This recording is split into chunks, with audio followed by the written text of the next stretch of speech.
Hello दोस्तों, नमस्कार, सत श्री अकाल, अस्सलाम वालेकुम। मैं हूं मिस्टर जमान और आप लोग देख रहे हो जमान ऑफिशियल क्रिएशन। तो गाइस, आज की जो वीडियो है, वीडियो डॉक्यूमेंट के ऊपर जो है वीडियो है कि आप लोग जो आधार कार्ड अपडेट करते हो, आधार अपडेट में कौन कौन सा अपडेट में क्या क्या डॉक्यूमेंट चाहिए, ये हम आपको इसी वीडियो में बताने वाले हैं। क्योंकि बहुत भाई ने मेरे से आइडिया ले रखी है और उन लोगों को नहीं पता कि नेम अपडेट के लिए क्या क्या डॉक्यूमेंट चाहिए, डेट ऑफ बर्थ के लिए क्या क्या डॉक्यूमेंट चाहिए, या फिर एड्रेस अपडेट के लिए क्या क्या डॉक्यूमेंट चाहिए, और चाइल्ड एनरोलमेंट के लिए क्या क्या डॉक्यूमेंट चाहिए। तो उन लोगों के प्रॉपर नॉलेज नहीं है, क्योंकि फ्रेश जो कि बहुत बंदे ने आधार कार्ड के बारे में नहीं जाना और उन्होंने आईडी लेके काम कर रहा है।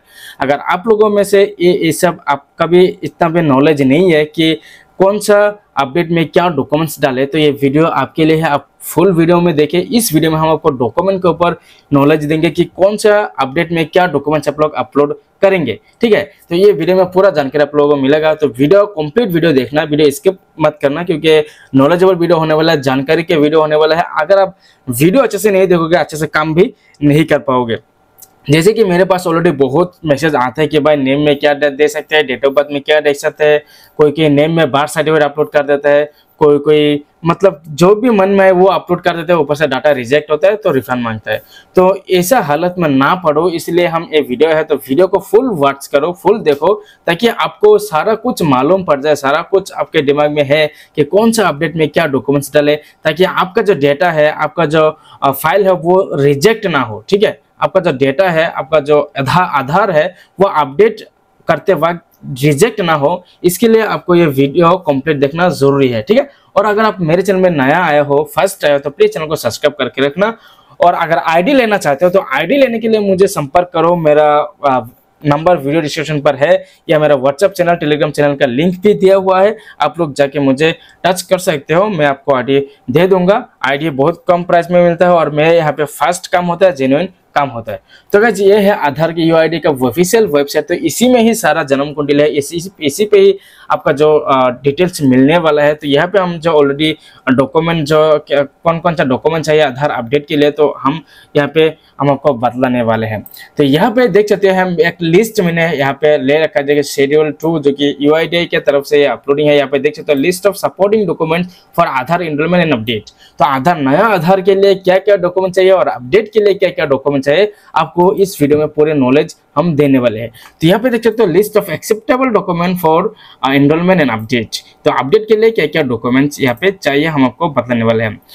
तो यहाँ पे आप लोग देख सकते हो लिस्ट ऑफ डॉक्यूमेंट्स में भी present to evidence, proof of identity, address, relationship. तो एविडेंस के तौर पर आपको प्रूफ ऑफ आइडेंटिटी प्रूफ के लिए प्रूफ ऑफ एड्रेस के लिए रेसिडेंस और डेट ऑफ बर्थ एनरोलमेंट, और डेट ऑफ बर्थ के लिए for Aadhaar number individual up to 5 years of age, 5 years और उससे ज्यादा लोगों के लिए क्या क्या डॉक्यूमेंट चाहिए, हम आपको इस वीडियो में बतलाने वाले हैं। और यहाँ पे मीन्स अलाउ, यहाँ पे जो टिक मार्क है उसका मीन्स अलाउड, मतलब ये सपोर्ट है, और जो क्रॉस है एक्स वाला मीन्स नॉट अलाउ, मतलब ये एक्सेप्टेबल नहीं है। तो हम आपको सारा डिटेल्स बताने वाला है। यहाँ पे head of family HO based enrolment. तो यहाँ पे फर्स्ट ऑफ आता है हेड ऑफ फैमिली बेस्ड, मतलब हमारा जो आईडी है यहाँ पे सिर्फ चाइल्ड एनरोलमेंट होता है। तो ये वीडियो आपके लिए है, ये भी आपको जानना जरूरी है। हेड ऑफ फैमिली मतलब यहाँ पे न्यू आधार के लिए हेड ऑफ फैमिली का आपको क्या चाहिए, बर्थ सर्टिफिकेट आपका खुद का चाहिए, और हेड ऑफ फैमिली का आधार कार्ड चाहिए। तो यहाँ पे आप लोग देख सकते हो for head of family base के लिए birth certificate issued by authorised authority in the representative state under the resident of birth and dates act. ठीक है, तो यहाँ पे अगर आप एक चाइल्ड का आधार कार्ड बनाते हो, तो आपका खुद का मतलब चाइल्ड का जिस चाइल्ड का आप एनरोलमेंट करेंगे, तो चाइल्ड का आधार कार्ड के चाइल्ड का जो बर्थ सर्टिफिकेट है वो बर्थ सर्टिफिकेट लगेगा। ठीक है, और proof of resident for documents. ठीक है, प्रूफ ऑफ आर मतलब proof of resident document containing name and child name of head of family, मतलब बर्थ सर्टिफिकेट चाहिए। Proof of date of birth proof document, ये सिर्फ चाइल्ड के लिए है। ठीक है, ये अपडेट के लिए नहीं है, सिर्फ चाइल्ड के लिए है, आपको समझना पड़ेगा। ये चाइल्ड एनरोलमेंट के लिए, अपडेट में अभी तक नहीं आया हूँ, ये सिर्फ चाइल्ड के लिए है। ठीक है, तो चाइल्ड एनरोलमेंट के लिए बच्चे का बर्थ सर्टिफिकेट लगेगा और पेरेंट्स का आधार कार्ड लगेगा। ठीक है, अगर कोई एनआरआई से मतलब देश के बाहर से आया है, इंडिया में एनआरआई के तौर पर रहता है, ठीक है, नॉन रेसिडेंशियल ऑफ इंडिया, तो उसके लिए पेरेंट्स का पासपोर्ट और बच्चे का बर्थ सर्टिफिकेट लगेगा। ठीक है, document provide legal guardianship, local guardianship मतलब होता है, ठीक है, उनका जो आधार कार्ड है वो आधार कार्ड लगेगा। अगर कोई एनआरआई है तो उनका पासपोर्ट लगेगा, और बच्चे का है जो बर्थ सर्टिफिकेट है वो बर्थ सर्टिफिकेट लगेगा। तो उनमें दोनों में एक्सेप्टेबल है, ठीक है, ये आप कर सकते हो। अब हम आते हैं कि ये तो बच्चे का हो गया, अब हम आते हैं अपडेट के लिए। तो अपडेट के लिए क्या चाहते हैं, यहाँ पे देख सकते हैं लिस्ट ऑफ डॉक्यूमेंट्स यहाँ पे। तो डॉक्यूमेंट्स यहाँ पे फर्स्ट ऑफ ऑल मैं आपको बता दूं, वैलिड पासपोर्ट। तो यहाँ पे आप लोग देख सकते हो प्रूफ ऑफ आइडेंटिटी, मतलब POI।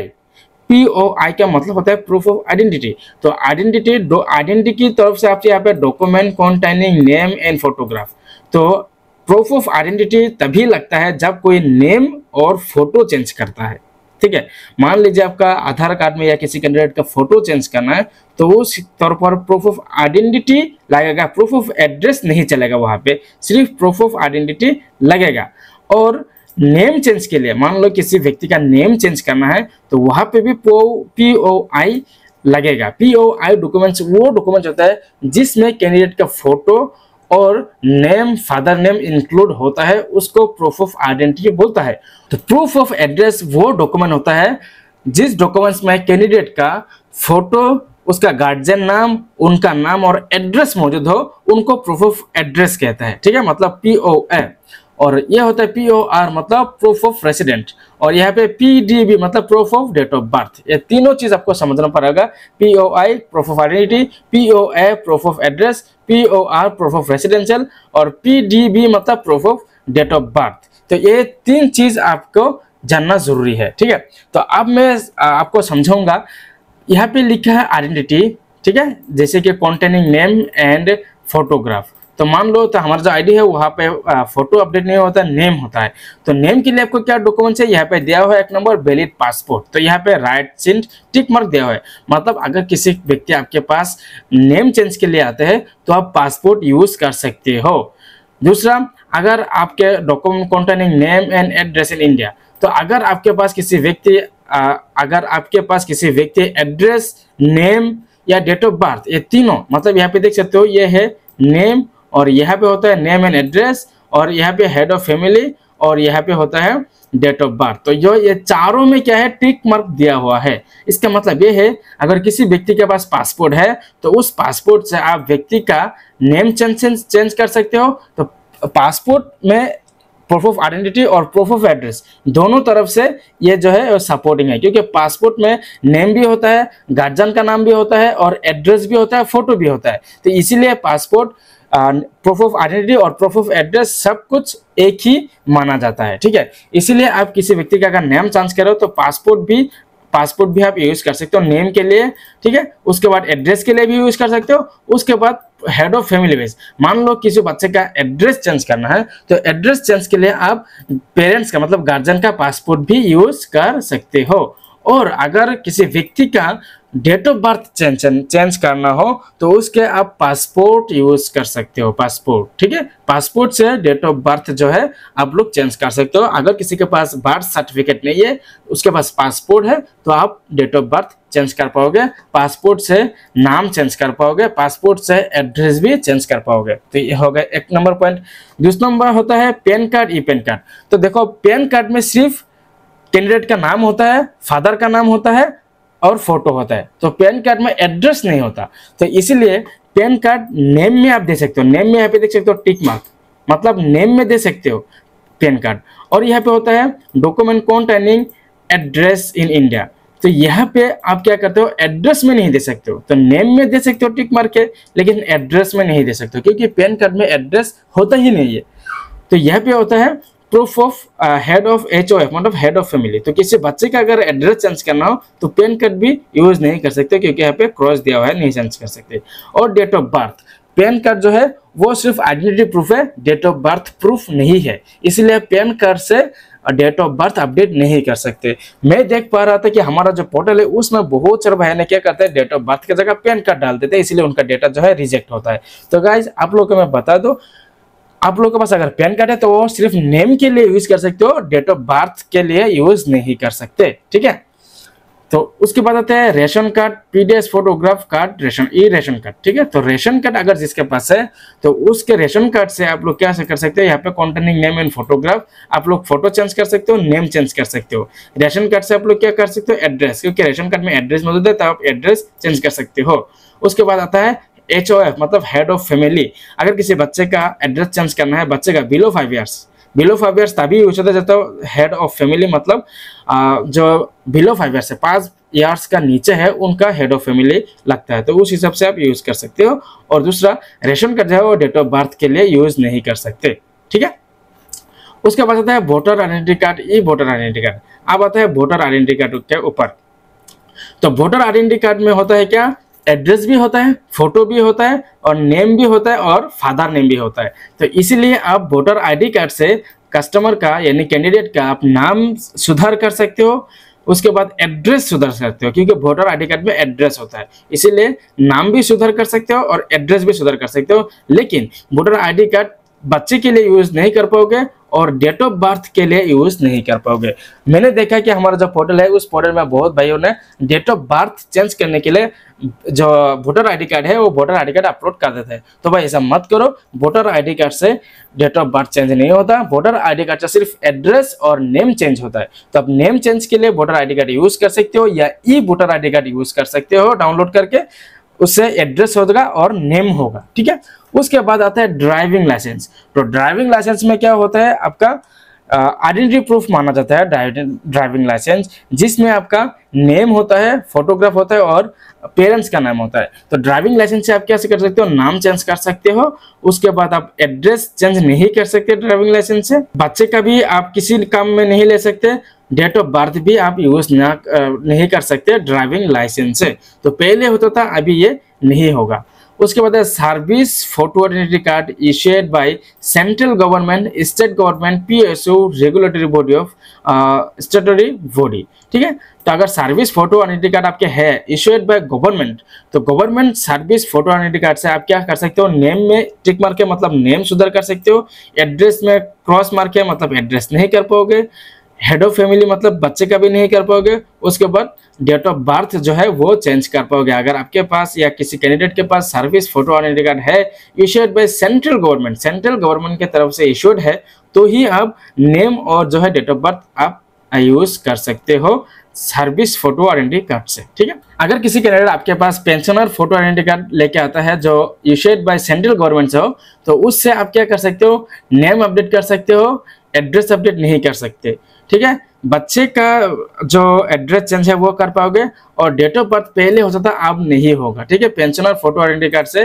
पहले डेट ऑफ बर्थ होता था, क्योंकि यहाँ पे टिक मार्क है, लेकिन अभी माइनर नहीं है, ठीक है। तो आप अभी जो है पेंशनर फोटो आइडेंटिटी कार्ड से सिर्फ और सिर्फ नेम में यूज कर पाओगे, ठीक है, डेट ऑफ बर्थ में यूज नहीं कर पाओगे। उसके बाद है CGHS और ECHS या ऐसे mediclaim card use by central government PSU। अगर किसी कैंडिडेट के पास ये सर्टिफिकेट होता है और आपके पास आता है, तो इस सर्टिफिकेट से आप सिर्फ नेम अपडेट कर पाओगे, एड्रेस अपडेट नहीं होगा, बच्चे का भी एड्रेस या नेम या कोई भी आप नहीं कर पाओगे, डेट ऑफ बर्थ भी नहीं कर पाओगे, सिर्फ और सिर्फ नेम अपडेट कर पाओगे।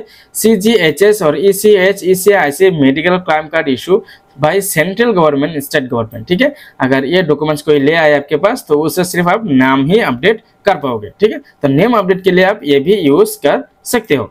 दूसरा होता है disability identity card, certificate of disability issued under rights of pension with disabilities rule 2017। अगर डिसेबिलिटी आइडेंटिटी कार्ड किसी के पास है, तो उस आइडेंटिटी कार्ड से आप कैंडिडेट का आधार कार्ड में नेम अपडेट कर सकते हो, एड्रेस अपडेट कर सकते हो, क्योंकि डिसेबिलिटी आइडेंटिटी कार्ड में फोटो होता है, गार्जियन नेम होता है और एड्रेस भी मौजूद होता है। तो इसीलिए इस आइडेंटिटी कार्ड से मतलब डिसेबिलिटी आइडेंटिटी कार्ड से आप किसी व्यक्ति का जो है नेम सुधार कर सकते हो, एड्रेस सुधार कर सकते हो, ठीक है, डेट ऑफ बर्थ सुधार नहीं कर सकते। तो उसके बाद आता है photo identity card, certificate with photograph issued by central government, state government such as under Bhamashah scheme, domicile certificate, NREGA job cards, labour card. तो यहाँ पे डोमिसाइल सर्टिफिकेट का बहुत सारा क्वेश्चन मेरे पास आता है कि डोमिसाइल सर्टिफिकेट से डेट ऑफ बर्थ लगा सकते हैं। तो मैं आप लोग को बता दूं, डोमिसाइल सर्टिफिकेट से आप सिर्फ नेम अपडेट कर सकते हो, एड्रेस अपडेट कर सकते हो, ठीक है, डेट ऑफ बर्थ अपडेट नहीं कर सकते, ठीक है। Photo identity card certificate with photograph issued by central government, अगर सेंट्रल गवर्नमेंट से इशूड कोई आपके पास डोमिसाइल सर्टिफिकेट है या MG एनरेगा कार्ड है, ठीक है, उस कार्ड से आप नेम अपडेट कर पाओगे, एड्रेस अपडेट कर पाओगे, लेकिन डेट ऑफ बर्थ में आप नहीं कर पाओगे, ठीक है। उसके बाद आता है यहाँ पे शेड्यूल ट्राइब SC। अगर किसी के पास schedule SD caste SC other backward caste OBC certificate issued by central government का सर्टिफिकेट है, मतलब कास्ट सर्टिफिकेट, अगर किसी के पास कास्ट सर्टिफिकेट है और आपके पास आता है अपडेट के लिए, तो उस कास्ट सर्टिफिकेट से आप नेम अपडेट कर सकते हो, एड्रेस अपडेट कर सकते हो, डेट ऑफ बर्थ नहीं कर सकते। उसके बाद आता है मार्कशीट। तो ये बहुत सारा आता है हमारे यहाँ मार्कशीट। तो मार्कशीट से आपके marksheet certificate issued by recognised board of education और यूनिवर्सिटी और डीम यूनिवर्सिटी और higher educational institution established by central और स्टेट है, ठीक है। अगर किसी के पास मार्कशीट है 10th के लेके ऊपर तक, ठीक है, 10th का 12th का मार्कशीट अगर है, सर्टिफिकेट अगर आपके पास है, तो उससे आप नेम कर सकते हो, एड्रेस नहीं कर सकते, क्योंकि मार्कशीट में एड्रेस नहीं होता है। मार्कशीट में फोटो होता है, गार्जियन नेम होता है और उनका खुद का नाम होता है, डेट ऑफ बर्थ होता है। तो मार्कशीट, इसलिए मार्कशीट से आप नेम अपडेट कर सकते हो, एड्रेस नहीं कर सकते। तो डेट ऑफ बर्थ आप चेंज कर सकते हो मार्कशीट से, ठीक है। डेट ऑफ बर्थ भी आप चेंज कर पाओगे मार्कशीट से। उसके बाद आता है पासबुक। Passbook with photograph. अगर पासबुक में किसी फोटो आपको है, पासबुक में अगर फोटो है और स्टाम्प है, बैंक से स्टाम्प है, मतलब पासबुक विद फोटोग्राफ इशूड है public sector bank as recognised by RBI। अगर किसी प्राइवेट बैंक है लेकिन RBI से रिकॉग्नाइज्ड है, ठीक है, RBI के अंडर है, मतलब रिजर्व बैंक के अंडर है, duly stamp and signed along with A supporting certificate from the branch manager in charge that KYC is respect of the another holder is complete, account holder is complete and the proof of address for the address shown in the passbook is available the bank's record, ठीक है। ये आपका, अगर आपके पास अगर कोई Canada आए, उसके पास पासबुक है, स्टाम्प लगा हुआ है, फोटो है, और वो अगर किसी गवर्नमेंट बैंक का है तो ठीक है। अगर कोई प्राइवेट बैंक के है तो आपको देखना कि प्राइवेट बैंक RBI के अंडर है कि नहीं। अगर है तो उससे आप नेम चेंज कर सकते हो और एड्रेस चेंज कर सकते हो, डेट ऑफ बर्थ चेंज नहीं कर सकते। उसके बाद है थर्ड जेंडर। तो थर्ड जेंडर आपका किसी, अगर आपके पास आते हैं कोई third gender identity card, caste certificate issued under the transgender pension protection of act 2019 ये सर्टिफिकेट अगर ले आता है, तो उससे आप नेम चेंज कर सकते हो, एड्रेस चेंज कर सकते हो, डेट ऑफ बर्थ भी चेंज कर सकते हो, ठीक है। उसके बाद है certificate issued on UIDAI standard certificate. तो UIDAI का स्टैंडर्ड फॉर्म एक होता है, ठीक है। उस फॉर्म से आप क्या क्या कर सकते हो। उस फॉर्म अगर MP MLA MLC municipal councillor, उसके बाद आता है गेजेट ऑफिसर, ठीक है, उसके बाद होता है तहसीलदार, उसके बाद gazette officer at national ads. तो आपको सर्टिफिकेट में पहले आपको दिखा दूं जो स्टैंडर्ड सर्टिफिकेट किसको कहते हैं, ठीक है। स्टैंडर्ड सर्टिफिकेट UIDAI की तरफ से जारी होता है, वो सर्टिफिकेट है ये वाला। यहाँ पे देख सकते हो UIDAI Aadhaar update to be used only for address. तो पहले इससे नाम भी चेंज होता था, डेट ऑफ बर्थ भी चेंज होता है।